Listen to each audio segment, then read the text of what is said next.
Bien, buenos días. Vamos a iniciar la clase de Física 2 para el 10º grado. El tema a tratar es las leyes de Newton. Vamos a hacer un repaso de las leyes de Newton porque el concepto de las leyes de Newton pues ya lo manejan, en teoría. Vamos a hablar acerca de... Bueno, tenemos un ejemplo acá. Dice, un escalador de montaña, dice, ejerce una fuerza de acción sobre la hendidura o cornisa, que son las que vemos acá. Esta persona está escalando sin equipo, que produce fuerza de reacción sobre el escalador, lo que le permite escalar los riscos. Esto no. Bien, vamos a ver la primera ley de Newton. Dice la primera ley de Newton que un objeto en reposo o en movimiento con rapidez constante permanecerá en reposo o con rapidez constante en ausencia de una fuerza resultante. O sea, de una fuerza que evite que ese se mantenga en posición de reposo o que evite que siga moviéndose. Y tenemos un ejemplo acá. Dice, se coloca un vaso sobre un tablero y este se jala rápidamente hacia la derecha, como lo vemos acá. El vaso tiende a permanecer en reposo mientras el tablero se remueve, que es lo que vemos acá. El vaso tiende a quedarse en la posición en la que estaba, que eso es la ley, lo de la inercia también, que le da facultad a los objetos de resistirse al movimiento o resistirse a, a dejar de estar en movimiento para mantener su posición. De esto, de la primera ley de Newton, pues ya habíamos hablado un poco acerca de esto y hicimos algunos ejercicios. Ahora, en el caso de la primera ley de Newton, dice, supongamos que el vaso y el tablero se mueven juntos con rapidez constante. Si el tablero se detiene súbitamente, el vaso tiende a mantener su rapidez constante, que era lo del ejemplo del motociclista cuando la moto frena de repente o choca con algo, pues el motociclista tiende a salir disparado hacia adelante debido a que este quiere conservar pues o conserva la velocidad a la que llevaba cuando estaba sobre el objeto, o sea, en el caso de la moto. Luego, discuta, dice, discuta lo que experimenta el conductor cuando un auto acelera desde el reposo y luego aplica los frenos. Dice, se fuerza al conductor a moverse hacia adelante. Un objeto en reposo tiende a permanecer en reposo. El conductor debe resistir el movimiento hacia adelante mientras que aplica los frenos. Un objeto en movimiento tiende a permanecer en movimiento. Ahora, la segunda ley de Newton. Esta nos dice que, a ver cómo es, se discutirá, dice, cuantitativamente en un capítulo anterior. Bueno, este no. La aceleración es la tasa a la que se cambia la rapidez de un objeto con una aceleración de 2 metros por segundo, por ejemplo, es un objeto cuya rapidez aumenta 2 metros cada segundo del viaje. Entonces, la segunda ley de Newton dice que siempre que una fuerza resultante actúe sobre un objeto, produce una aceleración que es directamente proporcional a la fuerza e inversamente proporcional a la masa. Entonces, esto básicamente es esta ecuación que vemos acá es básicamente la segunda ley de Newton, que dice que la aceleración de un objeto va a ser directamente proporcional a la fuerza e inversamente proporcional a la masa. ¿Esto qué significa? Que la aceleración de un objeto va a estar determinada por la cantidad de fuerza que se le aplique y la cantidad de masa que éste posea. Entre mayor fuerza, la aceleración va a ser, para que haya mayor aceleración, se debe aplicar mayor fuerza, dependiendo de la cantidad de masa. Si la masa es muy grande, la cantidad de fuerza aplicada a esa cantidad de masa grande, pues debe ser mayor para que haya una aceleración. Vamos a ver un poco unos casos acá. dice la aceleración y fuerza con fuerzas de fricción cero. Si nos fijamos ahí, pues tiene rueditas, entonces la fuerza de fricción es cero.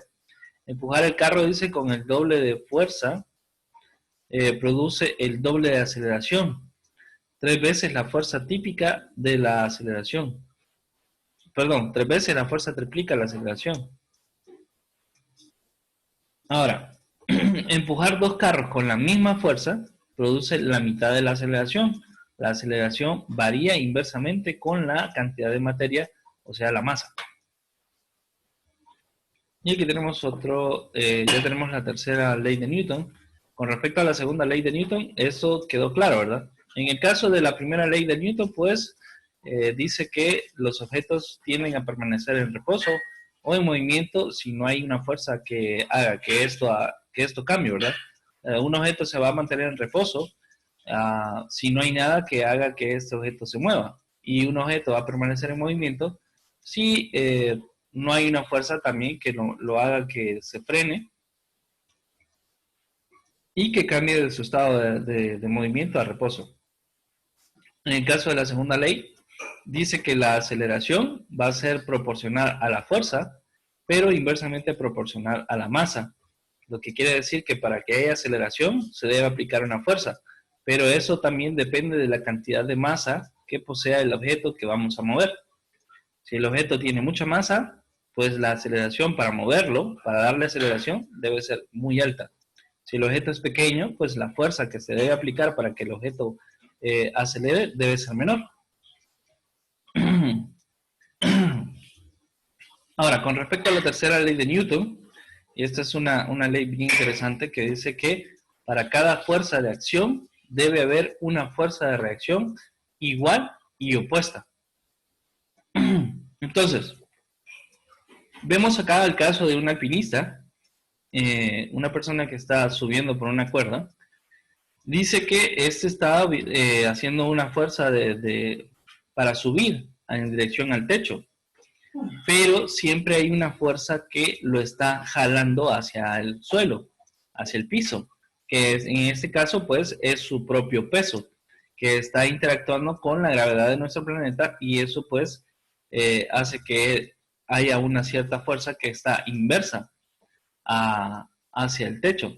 Él está haciendo la fuerza para subir por la cuerda, pero la misma fuerza con la que él está subiendo hacia arriba lo está jalando hacia abajo. Entonces, para que él pueda realmente subir, necesita aplicar una fuerza mayor a la fuerza que está ejerciendo el planeta y su peso y su masa hacia abajo. Esto lo logra, si se fijan ustedes, aquí tiene un sistema, él tiene un sistema de poleas. Entonces, lo que hace es que se ayuda con ese sistema para vencer la fuerza de gravedad para seguir subiendo. Luego tenemos otro ejemplo acá. Dice, la fuerza de un hombre sobre el suelo es en relación al peso y la fuerza del suelo sobre el hombre. Siempre recuerden que siempre hay una fuerza que es contraria a la posición en la que está un objeto. En el caso de ejercicios anteriores, veíamos que en el caso de la fuerza normal es la que ejerce la superficie hacia los objetos. ¿Por qué existe esta fuerza y qué pasaría si no existiera? Si no existiera la fuerza normal, o sea, esta fuerza de empuje que está haciendo el suelo hacia el hombre empezaría a hundirse en el terreno, debido a que no hay una fuerza que lo haga que lo empuja hacia afuera. Si no hay nada que lo empuja hacia afuera, pues esta persona empezaría a hundirse. Entonces, vemos que sí se aplica esto de la fuerza de reacción. Si nosotros, la mesa, por ejemplo, si tuviéramos algo en la mesa y la mesa pues no ejerciera una cierta fuerza hacia el objeto que están sobre ella, entonces la mesa empezaría a arquearse y esto haría que tarde o temprano el objeto cayese al suelo debido a que la mesa cede. Igual en el caso de cuando se empuja a una pared, la fuerza que se hace para empujar la pared es una, y la pared también hace una fuerza de resistencia. Se resiste al movimiento. Entonces aplica una fuerza contraria a la presión que se está ejerciendo. Ahora, si la presión que se está ejerciendo excede la fuerza que la pared hace, entonces esta va a caer, va a ceder. Pero siempre hay un momento de equilibrio, donde la fuerza que se está ejerciendo sobre la pared es igual a la fuerza que la pared está ejerciendo sobre la persona que está empujando. ¿Entendido esto?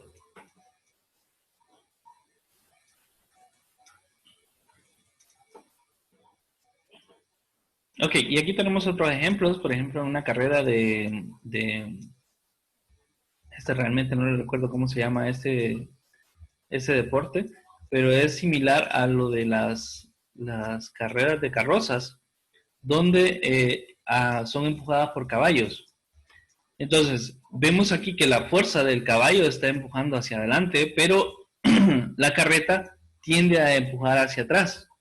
Entonces ahí está una fuerza de reacción contraria, que es a la fuerza de empuje del caballo.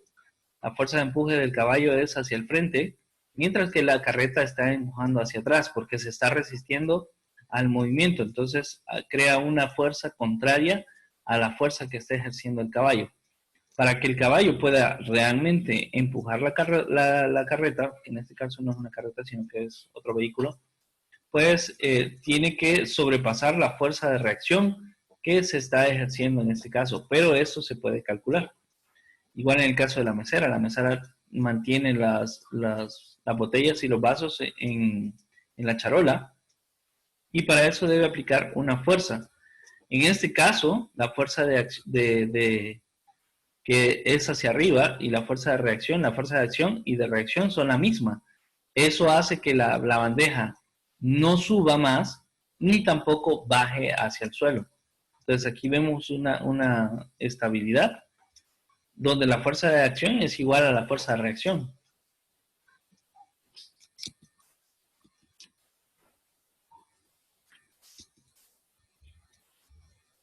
Ahora, de esto sí vamos a hacer algunos ejercicios, pero en la próxima clase. Tenemos lo que es el equilibrio traslacional, que está relacionado también con las leyes de Newton.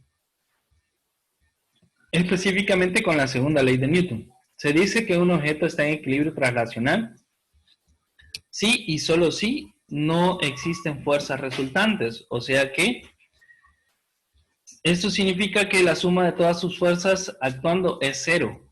O sea que este objeto está en equilibrio traslacional si el resultado de todas las fuerzas, la suma de todas las fuerzas que vemos acá, la fuerza del peso, la fuerza que ejerce esta cuerda, la fuerza que ejerce esta otra, es suma cero. De esa manera, pues, el objeto va a mantenerse en la misma posición. Si la suma de las fuerzas es cero, el objeto mantiene su posición. Si la suma de las fuerzas no es cero, va a tender ya sea a caer o a irse hacia este lado o hacia este otro lado. En el ejemplo dice la resultante de las tres fuerzas A, B y C que actúan sobre el anillo debe ser cero. En este caso, si no, el anillo pues tendería a romperse.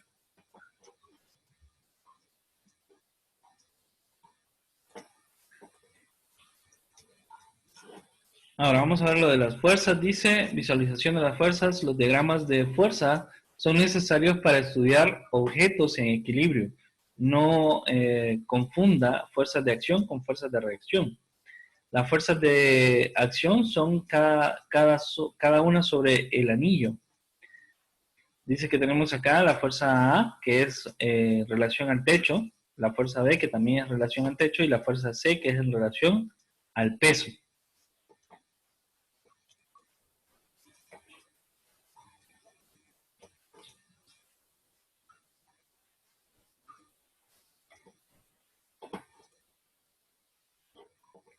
Ahora, con respecto a la suma, no, vamos a ver si no me pasé. Sí. Con respecto a la suma vectorial de fuerzas, se dice que un objeto está en equilibrio traslacional si y solo si no hay fuerzas resultantes, que era lo que habíamos visto en el caso anterior. En este caso, la suma vectorial de todas las fuerzas que actúan sobre el anillo debe ser cero, o sea que sumatoria de las fuerzas dice que es igual a A más B más C igual a cero. Esto lo vamos a ver más adelante en ejercicios. Ahora, el diagrama de vector de fuerza. Un diagrama de vector de cuerpo libre, dice, es un diagrama de fuerza que se muestran todos los elementos de un diagrama, ejes, vectores, componentes y ángulos. ¿Cómo lo vemos acá? Aquí está, este es el objeto, aquí vemos el anillo, y aquí ya tenemos el diagrama de cuerpo libre, que es ya utilizando el plano cartesiano, teniendo en cuenta el eje X y el eje Y. Bien, entonces aquí tenemos, es exactamente lo mismo que vemos acá. Si se fijan aquí, el vector B está en relación al eje X, el vector C está en relación al eje Y el vector A también está en dirección oblicua, inclinada. Y como este tiene un vector de inclinación, este tiene un ángulo de inclinación, pues se necesita calcular las componentes en X y en Y. Para eso, pues, utilizamos la ley utilizamos un poco de trigonometría para calcular, que más adelante vamos a ver cómo se hace eso.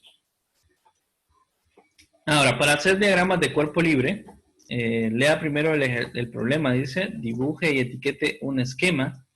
Luego, aísle un punto común donde actúen todas las fuerzas. Como número 3, construya un diagrama de las fuerzas en el origen de los ejes X y Y. Recuerden que en los diagramas de cuerpo libre, siempre, el peso debe ir hacia abajo. Siempre, en forma vertical. Siempre el peso va a ir de forma vertical. Aunque el plano aunque el plano de donde esté el objeto sea inclinado. Si el plano está inclinado, hay que hacer la modificación correspondiente para que el peso siempre esté en dirección sobre la superficie. Vamos a ver, ¿qué más? ¿Dónde me quedé? Aquí. Dice, puntee rectángulos y etiquete los componentes X y Y, opuestos y adyacentes a los ángulos, etiquete toda la información dada y establezca qué fuerzas o ángulos se deben encontrar.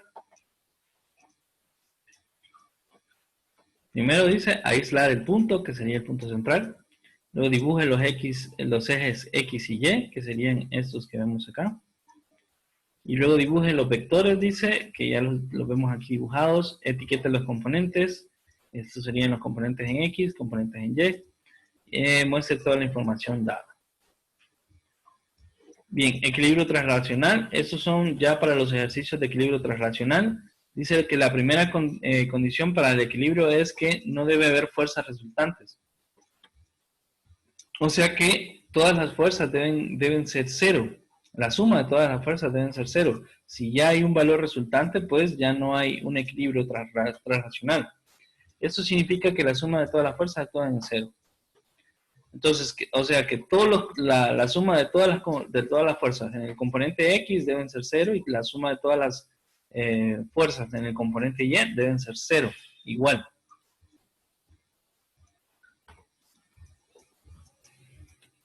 Y aquí hay unos ejemplos para calcular lo que son los componentes. Si se acuerdan ustedes, para sacar cuánto es el valor de una componente, se necesita saber cuál es la magnitud del vector.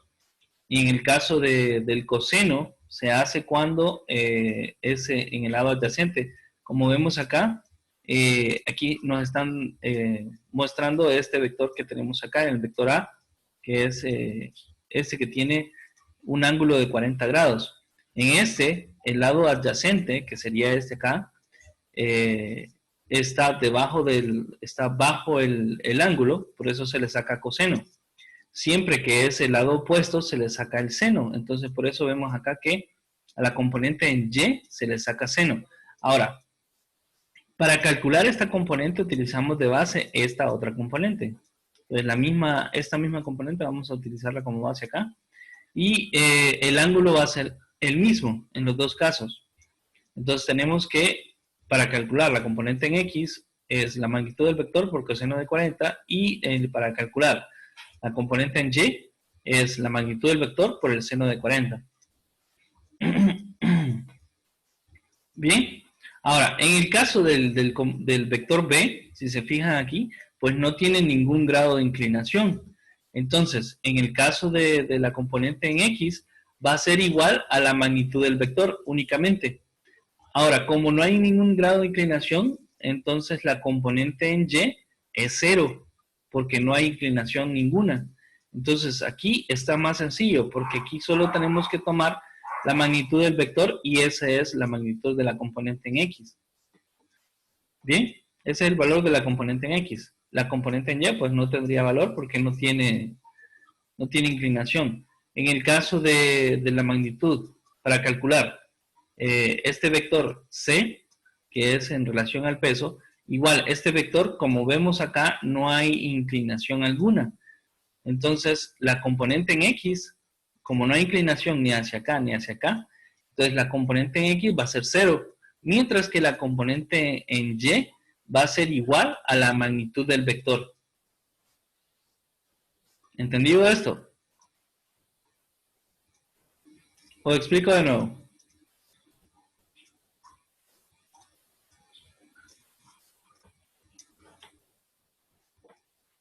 Muchachos. Bueno, continuamos entonces.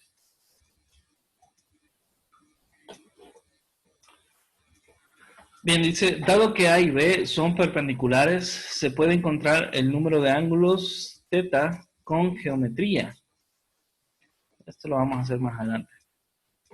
Y aquí tenemos el resumen, que es lo mismo que habíamos hablado. La primera ley de Newton dice que un objeto pasa de estado de reposo a movimiento con rapidez constante si en ausencia de una fuerza resultante, o sea, una fuerza que lo detenga o que lo haga que se mueva. A ver. Esta es la segunda ley. Dice que siempre que una fuerza resultante actúe sobre un objeto, produce una aceleración y una aceleración que es directamente proporcional a la fuerza e inversamente proporcional a la masa. La tercera ley dice que para toda fuerza de acción debe haber una fuerza de reacción igual pero opuesta. En el caso de cómo diagramar cómo hacer diagramas de cuerpo libre, tenemos que lea el problema, dibuje y etiquete etiquete los esquemas, aísle un punto común donde actúen todas las fuerzas, construya un diagrama de fuerza en el origen de los ejes X y Y, plantee rectángulos y etiquete dice los componentes X y Y opuestos y adyacentes a los ángulos, etiquete toda la información dada, establezca qué fuerzas o ángulos deben encontrar. Y para lo de equilibrio translacional dice que la primera condición para que exista un equilibrio es que todas las fuerzas, la suma de todas las fuerzas, siempre sea 0. Y aquí tenemos una estrategia para resolver los problemas que están relacionados con equilibrio translacional. Dice, dibuje un esquema y etiquete toda la información, dibuje un diagrama de cuerpo libre. Estos son los pasos que tienen que seguir siempre que vayan a resolver un ejercicio que está relacionado con equilibrio translacional. Encuentre las componentes de todas las fuerzas, que sean positivas o negativas. Aplique primero las condiciones para el equilibrio, que son estas condiciones, y resuelva para fuerzas o ángulos desconocidos. ¿Preguntas, hipótesis?